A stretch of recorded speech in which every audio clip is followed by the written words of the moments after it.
കൃഷ്ണ ഗുരുവായൂരപ്പ ശരണം. ഗുരുവായൂരപ്പൻ്റെ ഉച്ചപൂജയും കളഭാലങ്കാരമൊക്കെ കഴിഞ്ഞു. നട തുറന്നു. അപ്പോൾ നമുക്ക് തൊഴാനായിട്ട് പോകണ്ടേ?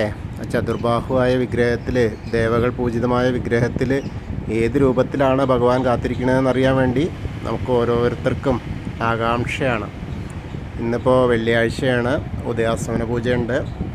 അത്യാവശ്യം കുറവല്ലാത്ത തിരക്കും ഉണ്ടായിരുന്നു. എന്തായാലും നമുക്ക് തൊഴാനായിട്ട് പോവാം. മഴയൊക്കെ ഒന്ന് കുറഞ്ഞ അന്തരീക്ഷമാണ്, പക്ഷേ ഒന്ന് ചാറി, അത്രയേ ഉള്ളൂ.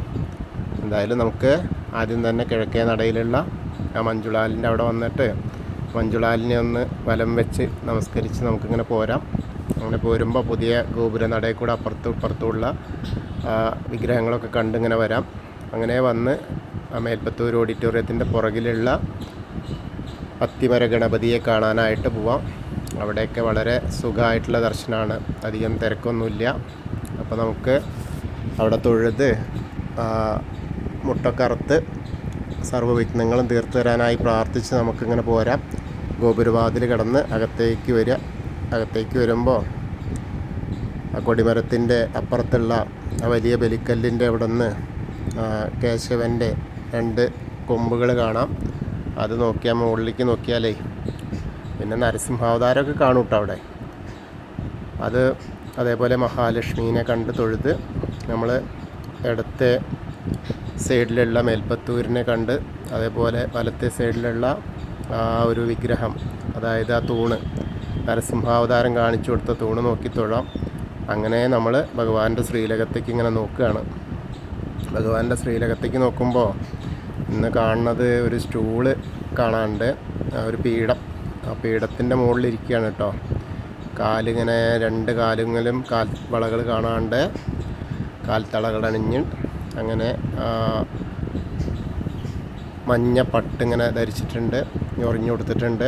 അരമണി കാണാണ്ട്, അരമണി കിങ്ങിണി കാണാണ്ട്, കൈവളകൾ കാണാണ്ട്, പൊന്നോടക്കുഴൽ പിടിച്ചിട്ടുണ്ട്.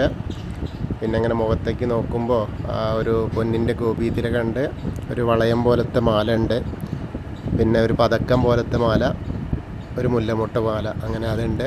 പിന്നെ തിരുമുടി ഇങ്ങനെ കെട്ടിയിട്ടുണ്ട്, അതിൻ്റെ മുകളിൽ പീലി തിരുമുടി കെട്ടിയിട്ടുണ്ട്. തിരുമുടി മാലകൾ ചാർത്തിയിട്ടുണ്ട്. 2 തിരുമുടി മാലകളാണ്, തുളസിയും തെച്ചിയും കൂടി ഉള്ളതും, തുളസിയും വെളുത്ത പൂവും തെച്ചിയും കൂടി ഉള്ളതും. അതേപോലെ വലിയ 2 ഉണ്ടമാലകളുണ്ട്. ഇന്ന് തുളസിക്കാണ് കൂടുതൽ, അതേപോലെ ഒപ്പം തെച്ചിയുണ്ട്. വെളുപ്പവും കുറച്ച് കുറവാണ്, അങ്ങനെയാണ്. അപ്പോൾ ആ മുഖത്തേക്ക് നമ്മളെ എല്ലാ ഭക്തരെയും നോക്കിയിരിക്കുകയാണ്.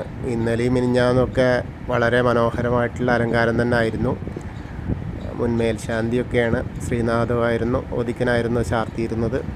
വളരെ മനോഹരമായിട്ടുള്ള അലങ്കാരമായിരുന്നു.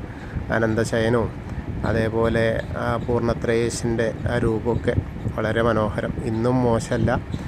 ഇന്നത്തെയും പീഠത്തിൻ്റെ മുകളിലിരിക്കുന്ന ഉണ്ണിക്കണ്ണനായിട്ടിങ്ങനെ കാണാൻ നല്ല രസം, കൗതുകമുണ്ട്. അപ്പോൾ നമുക്കെല്ലാവർക്കും ഇപ്പം നമ്മൾ ഭഗവാന്റെ ശ്രീലകത്തേക്ക് നോക്കിയിട്ട് ആ സോപാനപ്പടിയിൽ വന്ന് കാണുകയാണ് കേട്ടോ. അങ്ങനെ ദർശനം ലഭിക്കുന്ന പോലെയാണ്. അപ്പോൾ എല്ലാവരും മനസ്സുകൊണ്ട് ആ ഭഗവാന്റെ തിരുമുമ്പിലെത്തിയിട്ട് പ്രാർത്ഥിക്കുന്നതായിട്ട് സങ്കല്പിക്കുക.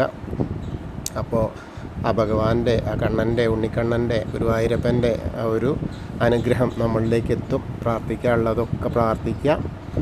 അങ്ങനെ നമ്മൾ വന്ന് അവിടുന്ന് സോപാനപ്പടിയിൽ നിന്ന് ഇറങ്ങിയിട്ട് നേരെ അഗ്നികോണിലുള്ള ബലിക്കല്ല് നോക്കി തൊഴുതു, പിന്നെ തിടപ്പള്ളി നോക്കി തൊഴുതു.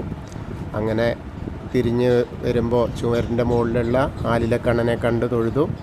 പിന്നെ സപ്തമാതാക്കളെ കണ്ട് തൊഴുതു.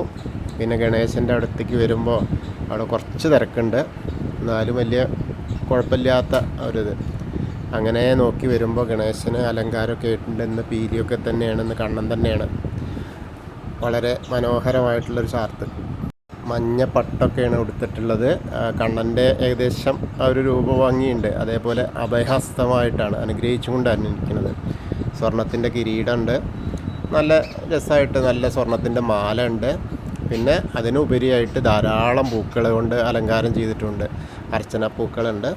അപ്പോൾ ഗണേശനെ കണ്ട് തൊഴുതോളൂ, എല്ലാവരും പ്രാർത്ഥിച്ചോളൂ കേട്ടോ. ഏകദന്തം മഹാകായം തപ്തകാഞ്ചന സന്നിഭം ലംബോദരം വിശാലാക്ഷം വന്ദേഹം ഗണനായകം. അത് കഴിഞ്ഞ് സരസ്വതി ദേവീനെ കാണുക. സരസ്വതി ദേവിയുടെ അവിടെ 2 മാലകളുണ്ട്. വെളുത്ത പൂവും തെച്ചിയായിട്ടുള്ളതും വെളുത്ത പൂവും തുളസിയായിട്ടുള്ളതും.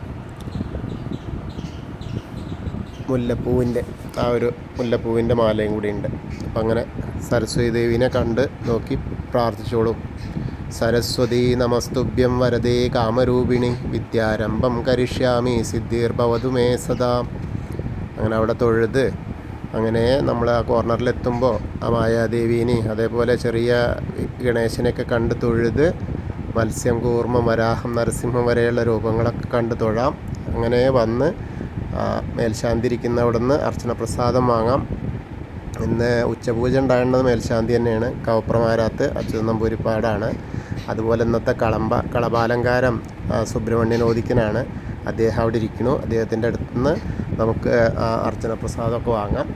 അങ്ങനെ അതിന് ശേഷം വാമനാവതാരവും അതേപോലെ ഗജേന്ദ്രമോക്ഷം അതേപോലെ ഗരുഡാരൂഢനായിരിക്കുന്ന മഹാവിഷ്ണുവിനെയും കണ്ട് തൊഴുത് പിന്നെ നമ്മൾ അനന്തശായിയായ അനന്തപത്മനാഭനെ കാണാൻ പോകുമ്പോൾ ഇന്ന് ബ്രഹ്മാവിന് നല്ലൊരു വലിയ മാല ഉണ്ട്. പിന്നെ അതിങ്ങനെ കട്ടിയുള്ള മാല. പിന്നെ ഉള്ളത് തുളസി മാലകളാണ് ധാരാളമായിട്ടുള്ളത്.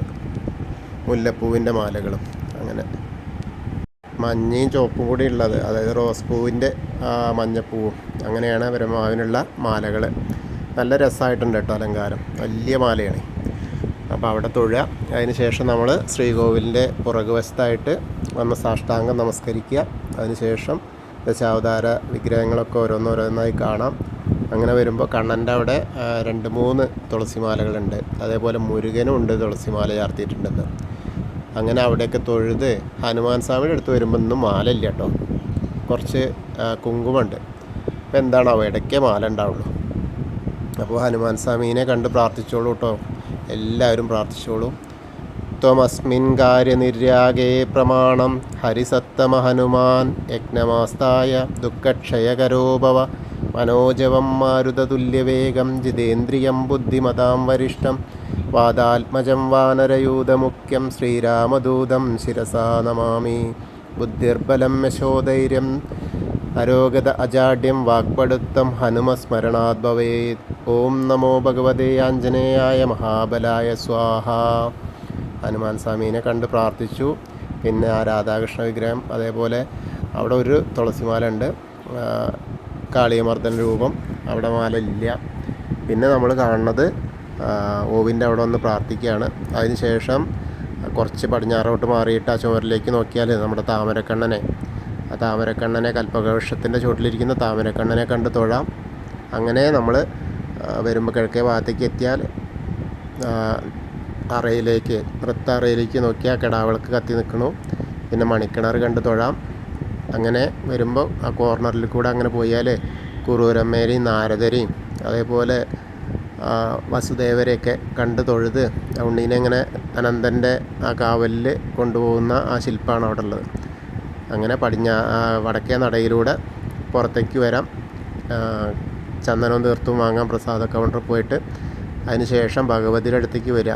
അപ്പോൾ ഗോളയെ ഇറക്കിയെന്നാണ് ഭഗവതീനെ കാണുമ്പോഴേ ഗോളക ഇറക്കിയിട്ടുണ്ട്. പിന്നെ ഒരു ചുവന്ന പട്ടിങ്ങനെ കൊടുത്തിട്ടുണ്ട്. ചുറ്റും ചുവന്ന പട്ട് കൊണ്ടിങ്ങനെ ബാക്ക് പുറകു വശമൊക്കെ ഉണ്ട്. അതേപോലെ ധാരാളം തെച്ചിപ്പൂക്കളുണ്ട്. താമരപ്പൂവൊക്കെ ആയിട്ട് അർച്ചന കഴിഞ്ഞിട്ടുണ്ട്. അപ്പോൾ എല്ലാവരും ഭഗവതീനെ പ്രാർത്ഥിച്ചോളൂ. എടത്തരികത്തുകാവിലെ ഭഗവതീനെ അമ്മേനെ പ്രാർത്ഥിക്കുക. സർവമംഗളമംഗല്യേ ശിവേ സർവാർത്ഥസാധികേ ശരണ്യേ ത്രയംബകേ ഗൗരി നാരായണി നമോസ്തുതേ. അങ്ങനെ അമ്മയെ കണ്ട് തൊഴുത് നമ്മളങ്ങനെ വരുമ്പോൾ ആ കോർണറിലെത്തിയാൽ ഒന്ന് തിരിഞ്ഞ് നിന്നിട്ട് മമ്മിയൂരപ്പനെ മനസ്സിൽ വിചാരിക്കുക. നമശിവായ നമശിവായ നമശിവായ എന്നുള്ള പഞ്ചാക്ഷരി മന്ത്രം ജപിക്കുക. എന്നിട്ട് മമ്മിയൂരപ്പനെ മനസ്സിൽ വിചാരിച്ചാൽ നമ്മൾ മമ്മിയൂർ പോയി ദർശനം കിട്ടിയ ഒരു പ്രതീതിയാവും. അതിന് ശേഷം നമുക്കിങ്ങനെ വരുമ്പോൾ ആൾ രൂപം വഴിപാട് ചെയ്യുന്ന അവിടെയൊക്കെ കുറച്ച് ആളുകളുണ്ട്, തിരക്കുണ്ട്. പിന്നെ നേരെ മഞ്ചാടി വരുന്ന സ്ഥലത്തുമുണ്ട് കുറച്ചൊക്കെ കുട്ടികളുണ്ട്, വലിയവരും ഉണ്ട്, മുതിർന്നവരും ഉണ്ട് കേട്ടോ. അതേപോലെ കുറച്ച് നെയ്വിളക്ക് കത്തിച്ച് വെച്ചിട്ടുണ്ട്. ചിലവർ എണ്ണയും കത്തിച്ചിട്ടുണ്ട്. എണ്ണവിളക്കുണ്ട്. പിന്നെ ഉള്ളത് അങ്ങനെ നമ്മൾ കൊടിമരത്തിൻ്റെ അവിടെ വന്നിട്ട് ഒരിക്കൽ കൂടി നമ്മൾ ആ പീഠത്തിൻ്റെ മുകളിലിരിക്കുന്ന ഉണ്ണിക്കണ്ണനെ ഒന്നുകൂടി കണ്ട് നമസ്കരിക്കാം. അതിന് ശേഷം കൂത്തമ്പലത്തിൻ്റെ അവിടെ വന്ന കിടാവിളക്ക് ഇങ്ങനെ കത്തി നിൽക്കുന്നത് വളരെ പ്രഭയോട് കൂടിയിട്ട് ഇങ്ങനെ കത്തി നിൽക്കുന്നുണ്ട്. അപ്പോൾ അവിടെയും കണ്ട് തൊഴാം. പിന്നെ അയ്യപ്പസ്വാമിയുടെ അടുത്തേക്ക് വരിക. അയ്യപ്പസ്വാമിയുടെ അടുത്ത് വന്നാൽ അങ്ങനെ അയ്യപ്പസ്വാമിയെ കാണുമ്പോൾ നീല പട്ടിങ്ങനെ ഞൊറിഞ്ഞു കൊടുത്തിട്ടുണ്ട്. പിന്നെ കിരീടത്തിൻ്റെ താഴെയായിട്ട് ഒരു പാവുകൊണ്ടുകൊണ്ട് ഇങ്ങനെ തലയെക്കെട്ട് കെട്ടിയിട്ടുണ്ട്. പിന്നെ നെറ്റീമിലൊരു ഗോപി തിലകം വെച്ചിട്ടുണ്ട്. ചെവിപ്പൂക്കളുണ്ട്, 2 ചെവിപ്പൂക്കൾ വെച്ചിട്ടുണ്ട്. അത്രയേ ഉള്ളൂ, കാര്യമായിട്ടുള്ള അലങ്കാരമൊന്നും ആയിട്ടില്ല. പിന്നെ ധാരാളം അർച്ചനപ്പൂക്കളുണ്ട്. അപ്പോൾ എല്ലാവരും പ്രാർത്ഥിച്ചോളൂ കേട്ടോ. ഭൂതനാഥ സദാനന്ദ സർവഭൂതദയാപര രക്ഷ രക്ഷ മഹാബാഹോ ശാസ്തേ സ്തുഭ്യം നമോ നമ. അങ്ങനെ അവിടെ തൊഴുത് പ്രദക്ഷിണമായിട്ട് വന്ന് പടിഞ്ഞാറ് നടയിലുള്ള വേണുഗോപാലിനെ കണ്ടു തൊഴാം. ആ ദീപസ്തംഭത്തിൻ്റെ മുകളിൽ വേണുഗോപാലിനെ കണ്ടു തൊഴുക. പിന്നെ കുറച്ചിങ്ങനെ പിന്നാക്കം നിന്നാൽ കൊടിമരത്തിൻ്റെ മുകളിലുള്ള ഗരുഡധ്വജനെയും കണ്ടു തൊഴാം.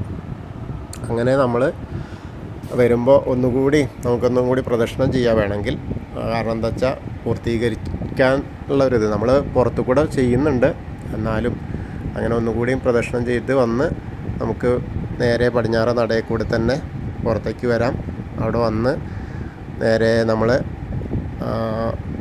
രുദ്രതീർത്ഥത്തെ പ്രദക്ഷിണം ചെയ്യാനായിട്ട് ഇങ്ങനെ പോവാം. അങ്ങനെ വരുമ്പോൾ നടുക്കുള്ള ആ ഉണ്ണിക്കണ്ണൻ്റെ വിഗ്രഹം കാണാം.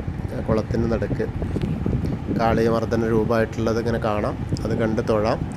അങ്ങനെ ആനലക്ഷ്മി ഹാളിൻ്റെ അധീനം നേരെ ഇങ്ങോട്ട് വരുമ്പോൾ നാരായണാലയത്തിൽ ചെന്നിട്ട് അവിടെ ധാരാളം ഭക്തർ നാരായണീയം വായിക്കുന്നു. അതേപോലെ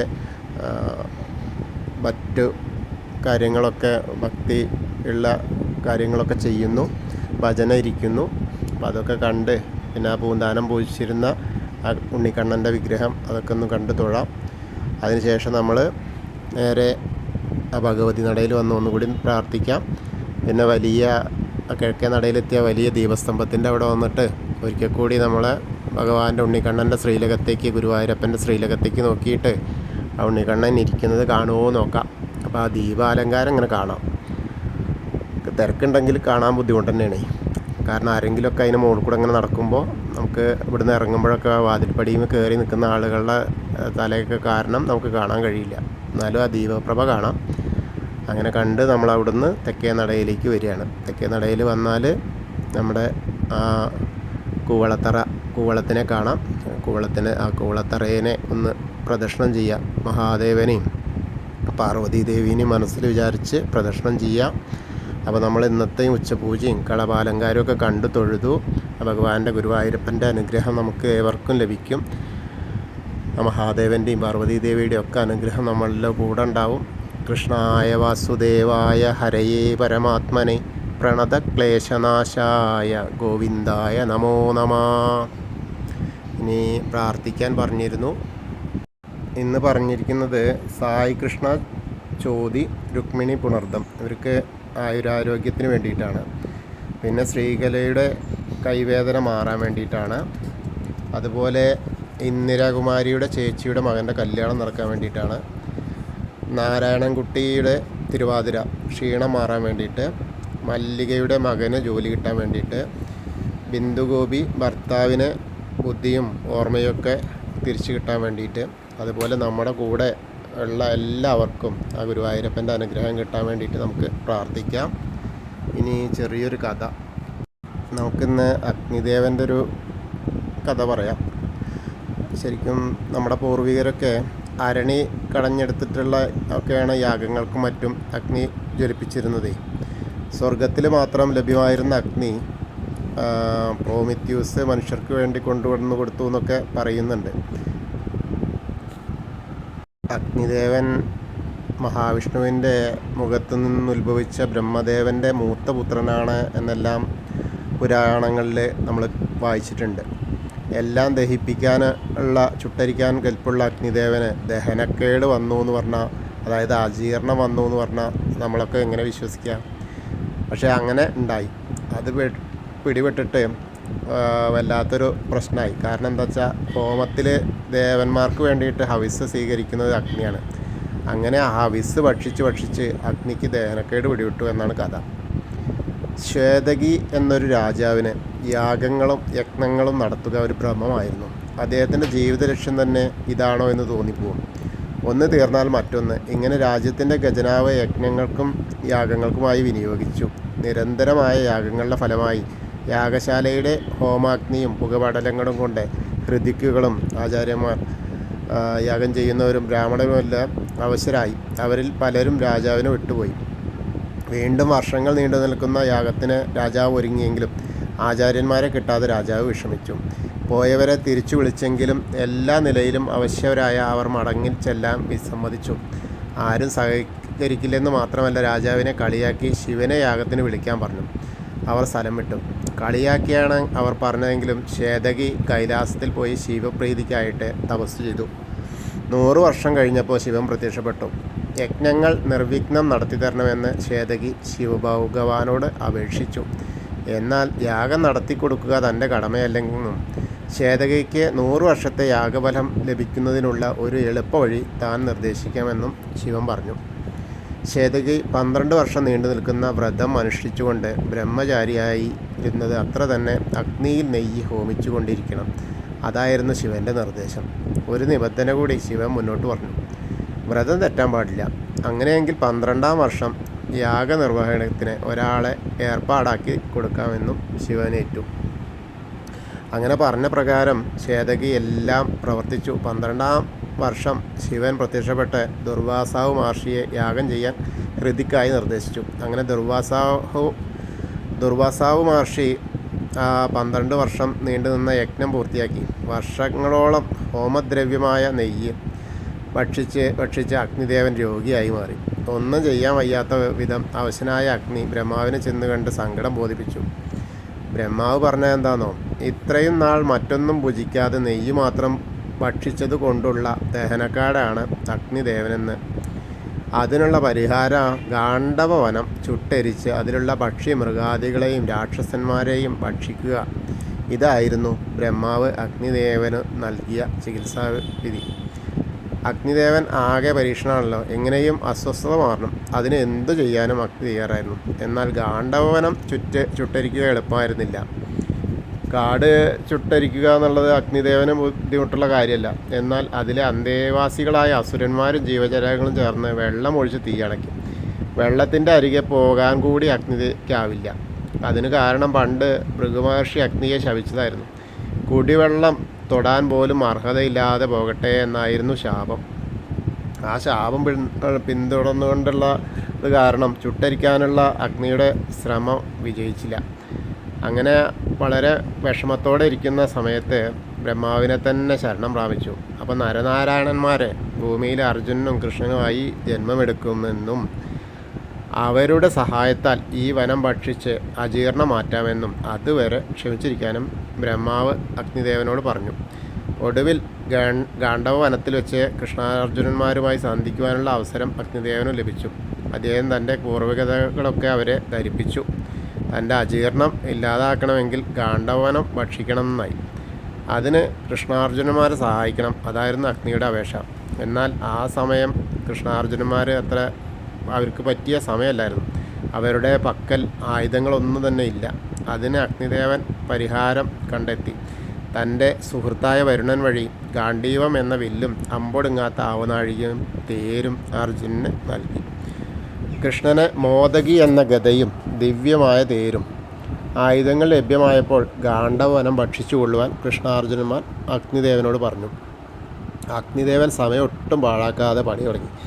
വനത്തിലെ ജീവജാലങ്ങൾക്ക് രക്ഷപ്പെടാൻ കഴിയാത്ത വിധം വനമാർഗങ്ങൾ അടച്ചുകൊണ്ട് എല്ലാം അതിനുള്ളിൽ കത്തിയെരിഞ്ഞു. ദേവേന്ദ്രൻ മഴ പെയ്യിക്കാൻ തുടങ്ങിയെങ്കിലും അർജുനൻ ശരകൂടം നിർമ്മിച്ച് അഗ്നിയെ വെള്ളത്തിൽ നിന്നും രക്ഷിച്ചു. മഴ പെയ്ച്ച് വനസംരക്ഷണത്തിന് ഒരുങ്ങിയത് മറ്റൊന്നുകൊണ്ടുമല്ല, ദേവേന്ദ്രൻ്റെ സുഹൃത്തായ തക്ഷകൻ കുടുംബസഹേതം വസിക്കുന്നത് ഈ ഗാണ്ഡവനത്തിലാണ്. അതുകൊണ്ടാണ് സുഹൃത്തിനെ രക്ഷിക്കാൻ വേണ്ടിയിട്ടായിരുന്നു അദ്ദേഹത്തിൻ്റെ ആ ഒരു ഉത്തരവാദിത്തമായിരുന്നു. അപ്പോൾ ജീവജാലങ്ങളുടെ രക്തവും മാംസവും ഒക്കെ ഭുജിച്ച് അഗ്നി സംതൃപ്തനായി. തൻ്റെ രോഗത്തിനുള്ള ആ ശമനം, ആ ദിവ്യ ഔഷധം കിട്ടിയല്ലോ, അഗ്നിമാന്ദ്യത്തിൽ നിന്നും മുക്തനായ അഗ്നിദേവൻ വീണ്ടും തൻ്റെ കർമ്മങ്ങളിലേക്ക് തിരിച്ചു. അപ്പോൾ എന്താ പറയുക, അധികമായാൽ അമൃതും വിഷം എന്നൊക്കെ പറയുന്ന പോലെ കണ്ടമാനം കിട്ടിയാൽ നമ്മൾക്കും അത് വിഷമാണെന്നുള്ളതാണ് ഇവിടെ പഠിക്കാനുള്ളതേ. കാരണം എത്ര രുചികരമായ ഭക്ഷണമായാൽ നിത്യേന ആ നെയ്യ് ഇങ്ങനെ കിട്ടിയോണ്ടാണ് അഗ്നിക്ക് പോലും അജീർണം വന്നതേ, ദഹനക്കേട് വന്നു. അപ്പോൾ ആരായാലും നമ്മളൊക്കെ ആയാലും അത്യാവശ്യത്തിന് മാത്രമാണ് കഴിക്കാവൂ എന്നുള്ളതും, അതുപോലെ ഏതൊരു കാര്യവും ആവശ്യത്തിന് മാത്രം, അതല്ലാതെ അമൃതായാൽ അമൃതും വിഷം എന്ന് പറയുന്ന പോലെ അതിനൊക്കെ ഉപരി അതിലേക്കൊക്കെ എത്രയും കൂടിയാലും ഒന്നും സംഭവിക്കാത്തത് ഭക്തി മാത്രമാണ്. അപ്പോൾ നമുക്ക് ആ ഭക്തി കഴിക്കാം, ആ ഭക്തിയെ ഉള്ളിലേക്ക് ആവാഹിക്കാം, മറ്റൊക്കെ നമുക്ക് കുറേശ്ശെ കുറയ്ക്കാം. ഭക്തിയാവട്ടെ, ആ നാരായണനോടുള്ള ഭക്തി എപ്പോഴും നമ്മുടെ ഉള്ളിൽ നിറഞ്ഞു നിൽക്കാൻ വേണ്ടിയിട്ട് നമുക്ക് പ്രാർത്ഥിക്കാം, ഉണ്ണിക്കണ്ണനോടും ഗുരുവായൂരപ്പനോടും ഒക്കെ. കൃഷ്ണ ഗുരുവായൂരപ്പ. അങ്ങനെ കഥയൊക്കെ ഇഷ്ടമായിച്ചാൽ എല്ലാവരും ഒന്ന് ഷെയർ ചെയ്യണം കേട്ടോ. എല്ലാവർക്കും എത്തട്ടെ, വീണ്ടും കൂടുതൽ ആളുകളിലേക്ക് എത്തട്ടെ. അവർക്കും ഉച്ചപൂജ അലങ്കാരമൊക്കെ കേൾക്കാനും കഥകളൊക്കെ കേൾക്കാനൊക്കെ ആവട്ടെ. ഈ നാരായണീയം പറയാനൊരു ശ്രമം നടത്താം നമുക്ക്. എപ്പോൾ എന്നുള്ളത് പറയാം. കുറച്ച് ആൾക്കാർ ചോദിച്ചിരുന്നു നാരായണീയം കൂടി പറഞ്ഞൂടെ എന്ന്. അപ്പോൾ നമുക്ക് നോക്കട്ടെ. എല്ലാവർക്കും ആ ഗുരുവായൂരപ്പൻ്റെ അനുഗ്രഹം ലഭിക്കട്ടെ. കൃഷ്ണ ഗുരുവായൂരപ്പ ശരണം.